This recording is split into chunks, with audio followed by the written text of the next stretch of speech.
Babe, mbona lazima TV na watch? Babe, nipe pesa ya nails, pesa ya kurestore makeup na pesa ya nywele. Babe, I think tushaongea hii mambo usiku, sina pesa. Kazi yako ni kuwatch tu TV. Ukijiangalia mamillionaires wakitafuta pesa. Angalia Yamal at 17 ashakuwa successful. Babe. Shh. At 17 ulikuwa unafanya nini? Babe, remember it's all about God timing. Ona, kwa Bible, Abraham aliblessiwa na mtoto at 90. So, our blessing bado ziko kwa njia. Relax. You know what? I'm tired of your excuses. Let me go pack and go. Nikatafute mwanaume ako serious na life.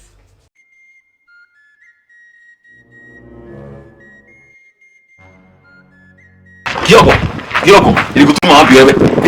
Nilikutuma wapi? Iko wapi kitu nilikutuma? Nilikutuma nini? Niende sigara. Na ziko wapi?